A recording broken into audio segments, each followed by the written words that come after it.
this panel is called Voices of the Sea. The objective of this panel is to discuss art and advocacy in conservation. Art declares a state of emergency for the ocean, and it takes all shapes and sizes, from a 50-meter animal structure made of children sitting on the beach to advocate for oceans, ranging to collecting a pair of items made of man-made natural items. Coupling ocean activism alongside social activism brings an emotive voice to millions of vulnerable voices of marine creatures in agony over the degrading ocean. But to start off this panel, we have a video that should kind of spark some inspiration for the discussion.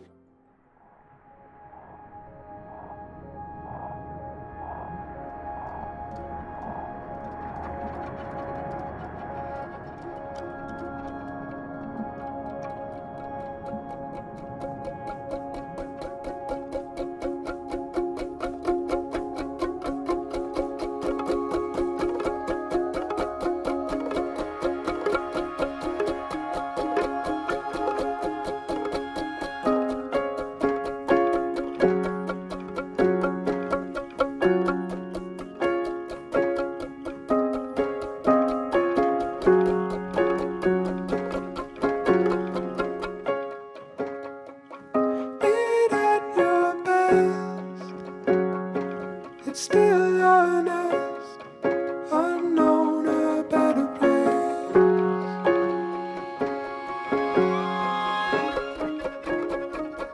Narrow your breath from every guess. I've drawn my birthplace.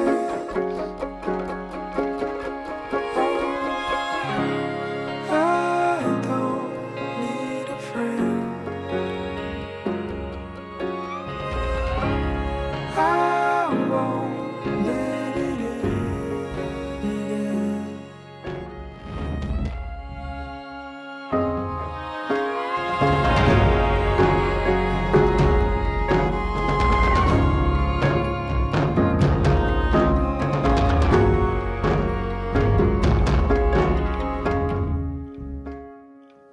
Be at my best, and I fall obsessed in all its memory.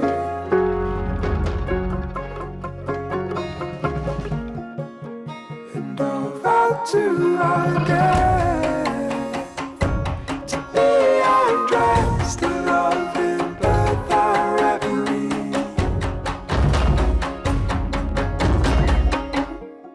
I don't want a friend. I won't let it in again. I don't need a friend. I won't let it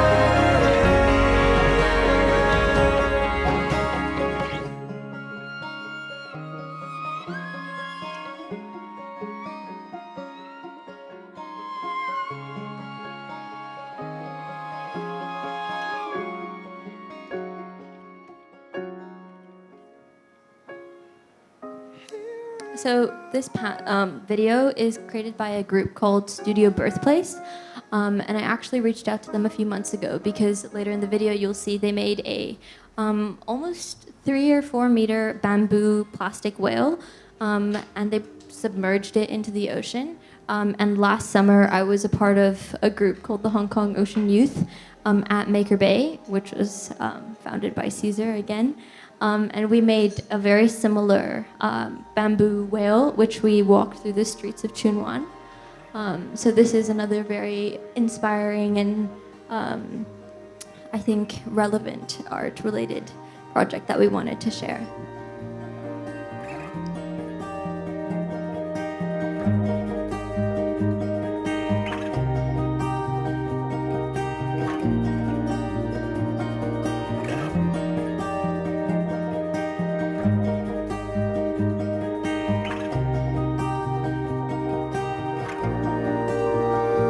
Given a chance to break, would you be honest?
So our first panelist for this panel is Craig Leeson.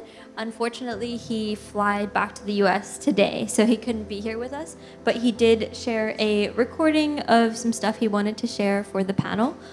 So we're going to quickly watch that before we get our panelists seated. Hi everybody, I'm Craig Leeson, the director of the film A Plastic Ocean and a new film called The Last Glaciers, which is coming out later this year. A big welcome to the Youth Ocean Alliance, a World Ocean Summit, a very important summit because the focus of this summit is the world's oceans, and of course without our oceans we simply don't have life on planet Earth. As we all know, our oceans and the environment and the marine inhabitants are under threat because of human pressure on the planet. And that's something that we need to discuss, we need to understand, and we need to find solutions for. 100 companies cause more than 70% of pollution on the planet. So we know who's responsible, and we need to engage corporations and corporate leadership to help us overcome these problems, to find and implement solutions. And of course, politicians, we need to engage them. We need to get them to understand how crucial the health of our oceans are. So how do we do that? Well, we're starting with awareness, and that's what this summit is about. But we need to engage corporate leaders. We need to engage political leaders. Maybe some of you could become politicians and work from within. We could become better designers and design better products. For example, single-use plastics are a design flaw, so we could design our way out of these problems. But we can all engage, we can influence other people, and we can become better and smarter consumers. These are just some of the solutions. I'm sure you'll discuss all of them at this summit. I'm very sorry I can't be there with you. I am traveling and finishing off my new film, but I wish you all the very best. So that was a very valuable little piece there from Craig. If we could welcome our panelists for this panel onto the stage. Our first panelist is Sean Martin, who is the head of community education for WWF. Do you want to take a seat? Sean was asking me where I got this picture of his from the internet. I think I just Googled you. And it was one of these like random picture of you sitting in a restaurant with a microphone. So no idea where that come from. But so mate, can I have the file afterwards? It's quite Yes. good of me, this one. Yeah, I will send it to you. The next panelist we have is Douglas Woodring, who is the founder of Ocean Recovery Alliance. Actually, if Kiera could go 2 slides back. I just wanted to share this photo, which is something that was done by the Ocean Recovery Alliance. And I'm actually one of those tiny little kids sitting on the beach there.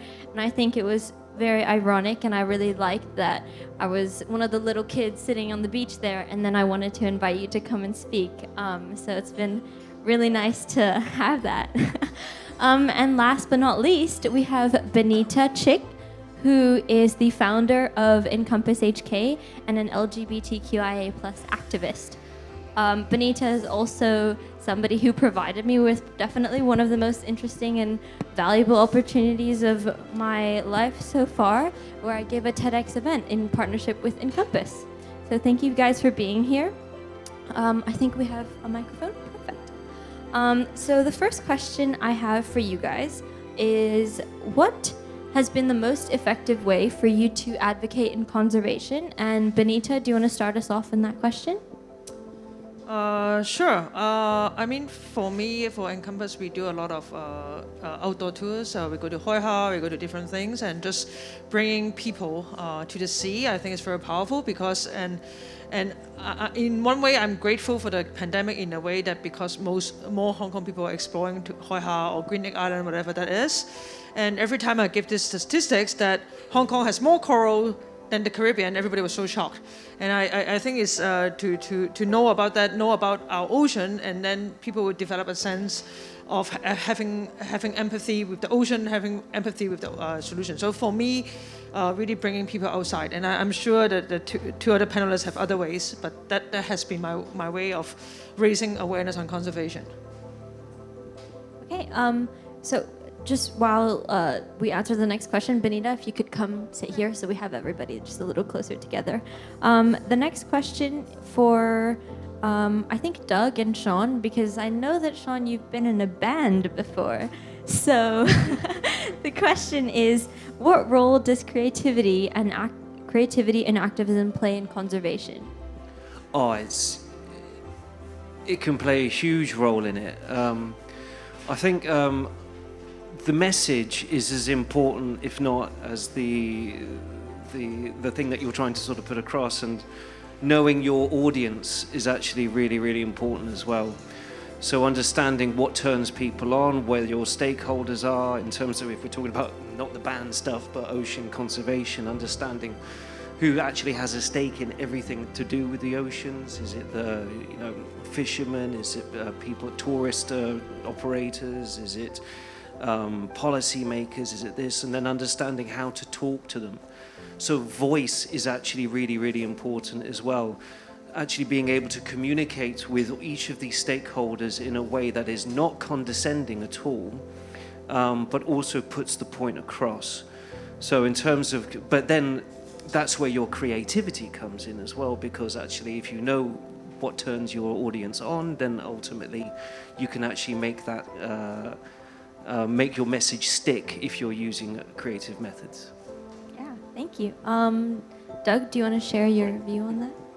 Yeah, well, I agree with Sean. I mean, we've done Kids Ocean Day. You were part of it. We had, every year we did a drawing competition, and the winning drawing became this giant aerial art image on Repulse Bay Beach. So we had a dolphin, we had Trashzilla, we had a shark, which was, we animated and brought the fin back onto the shark so it came back to life. And a reef fish, which you had there, because Hong Kong is actually quite famous for eating live reef fish in the restaurants, and most people don't realize it comes from reefs all around Asia, not from Hong Kong itself. And so they're depleting other people's reefs when they go to this restaurant and eat that. So we like creative surprise, and what that means is you get an audience, including the stakeholder and a sponsor, into the discussion without them really knowing what is going to happen. And then when they get good publicity and everyone's excited, their staff and everyone says, well, that was pretty great, let's do it again. And then you can have a discussion. And that's what we try to do a lot of times. Creatives. Wow, that is very interesting. I think it's a lot of good advice for other young people here who are trying to do similar things. Creative surprise. The next question that I have, again, for all of you, which I mentioned is going to be asked to all of the panelists, is what is one ocean conservation or environmental conservation initiative that you're currently pursuing? Okay, so from my end personally is something called the City Nature Challenge, which is basically a global competition where cities technically compete against each other, even though I've never really seen it as a competition, but to log biodiversity in their own cities, and of course in the lakes and the freshwaters and the seas around it as well, on the free app iNaturalist. And then after that, basically this data this observational data gets collected into a database which other people can identify. So from a participant perspective, you are informed. Other people actually identify what it is that you've taken a picture of, and you get informed about that. And obviously from the data perspective, you have provided observational data, which can also be scrutinized as part of any kind of scientific study in the future. So, but of course it's gamifying it. So think of it like Pokemon Go, but with real animals and, fish and stuff like that. So ultimately it's a great way of getting people involved, getting people aware, and getting people informed. Thank you. Yeah, I mean, I think my love for the environment definitely comes from my dad, but my mom is the passionate one. She was very eager to participate in the City Nature Challenge, so she was around Hong Kong taking like loads and loads of pictures, trying to be the, top biodiversity mapper of Hong Kong. Yeah, Benita, do you want to share? I'm going to write on Sean's answer. You mentioned the City Nature Challenge. So I know there are some divers in the room, and we have an equivalent version in the ocean, which is the reef check. And in Hong Kong, I think it has been going around for 20 years, where amateur divers go out, record number of species of coral, fish. So I have been team scientist for that for many years, and it's great for education, great for coral reef monitoring, and letting people know about it. And the other thing I would say is, I know there are a lot of young people watching online, is don't be very skeptical about Hong Kong oceans. I mean, I teach diving as well, and many people told me there's nothing to see in Hong Kong. But it's not true. There's a lot of things to see in Hong Kong. You don't need to go to Bali, you don't need to go to Maldives. Just go to your backyard, go to Sai Kung, go to Dong Ping Chau, and learn about the ocean. And I think there's nothing better than really going to the ocean than just going to ocean park. It's really different. You just being outside and just really know what the corals look like, what fish looks like. And then I think you will have much more empathy with the plastic issue we're talking about, or fishing issue, because you have a first-hand experience. So my advice is just go out, join a tour, go with your friends, whatever, learn about the ocean. Yeah, I think I really agree with that. I mean, I learned to dive at the age of 10, but actually a few weeks ago I got certified for freediving. And diving was interesting because I saw it more as like a skill that you could kind of teach most people, but freediving is a little bit more of a sport because I find it more physically challenging than scuba. And initially it was very intimidating because Hong Kong's waters can be a little bit dark and cold. It's kind of a little bit scary, but then when you're down there, you kind of tell yourself like, no, I'm okay, I'm good. And then you see little fish and it's very exciting. And I think it's little things like that. And even just simply knowing the fact that if you learn to dive in Hong Kong, you can kind of dive anywhere because Hong Kong does have, more challenging conditions in other countries. But there's definitely stuff to see. I would say get yourself out there one way or another. Doug, would you like to share some stuff that... So we've been talking recently about the term the dried ocean, and what that basically is the dyed ocean. You can go to Shangwan anywhere and see all of the dried seafood. And the concept is the ocean is huge. It's a big body of water, but 90% of the fish commercially are already taken away, or they're severely under threat. And everything we're doing is basically with pollution and coral problems and acidification is really leading to a dyed ocean, the dried ocean. So it's like a desert. And a lot of what we work on is plastic pollution. We have a new program called the Collaborative Action for Plastic Pollution. CAP is the acronym.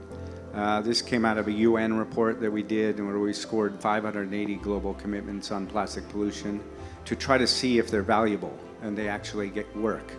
Now we have 3 national partners, Seychelles, Fiji, and Curacao, one in each area of the ocean. And the point is to bring collaborative efforts and teach and mentor good programs that are already happening but aren't getting visible. Because so many times people do a project, no one next door knows about it, they repeat it. And they waste all the time, and everyone wastes time in their own space, and there's no way to connect them and learn and get up the curve better so they replicate better, stronger projects faster. And that's what we're putting together now. Yeah. I think, like you said, collaborating and knowing what other people are doing to sort of create upstream change. I'm currently interning for Parley for Oceans, and somebody asked when we started the internship, who are our competitors? Which ocean conservation organizations do we need to look out for? And I think it was kind of a really interesting question because Parley is very design-based, but they're also very focused on alleviating ocean plastic and repurposing plastic waste.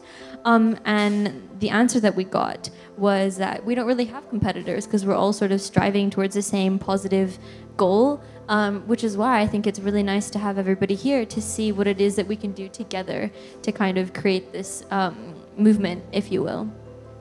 The next question that I have is, what is one personal call to action you would give to our audiences?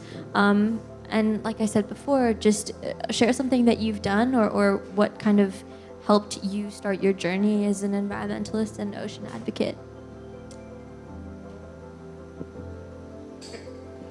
No, I think it's the same message. Just go out, and I did my first diving in Great Barrier Reef in when I was 15, and yeah, that changed my life. And I mean, yeah, I think just go out, experience the ocean.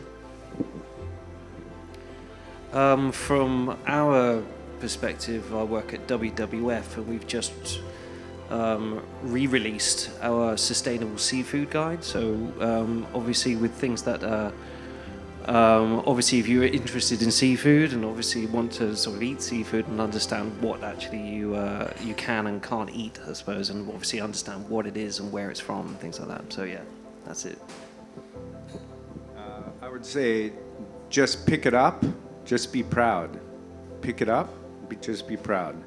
If you do that in the city, people will start looking at you and wondering why you're doing that. They expect a cleaner to do it. They expect someone else to do it, not their friend.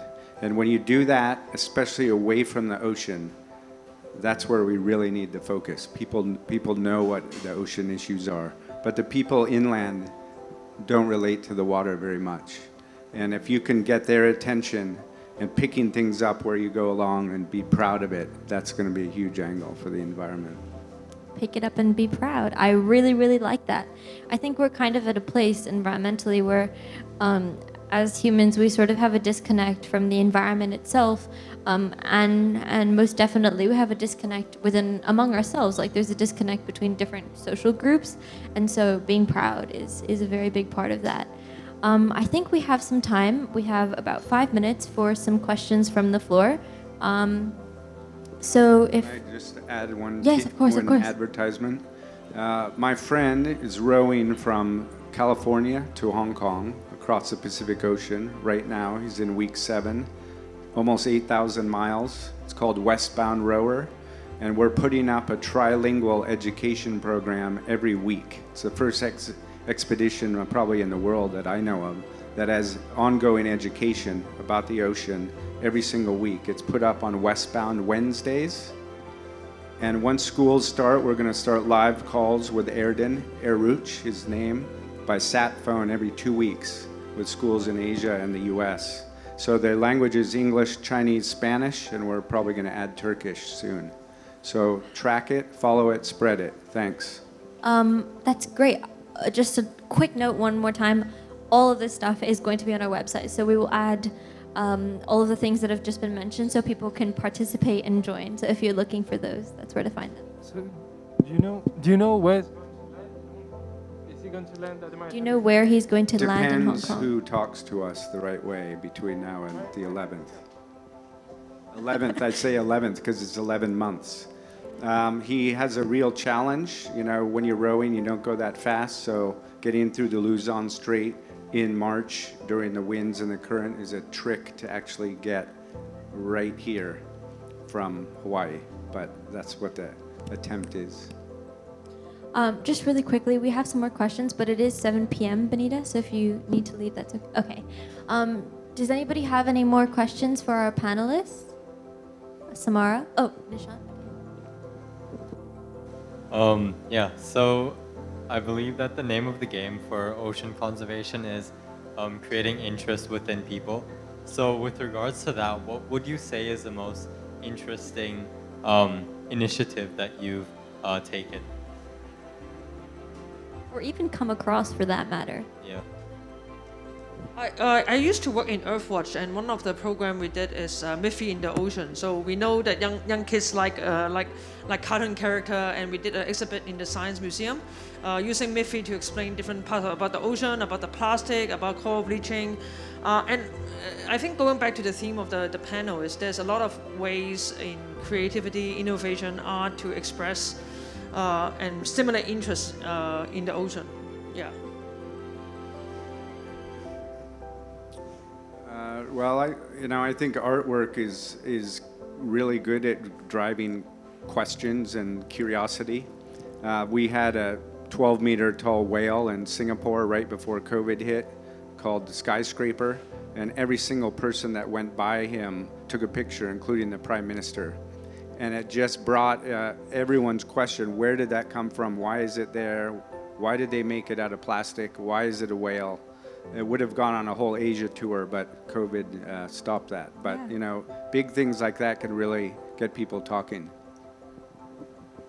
I think for me, I mean, it's weird because obviously everybody lives on land, right? And so, you know, logically speaking, and we just touched on the subject earlier that, you know, going out into the ocean, not many people do it.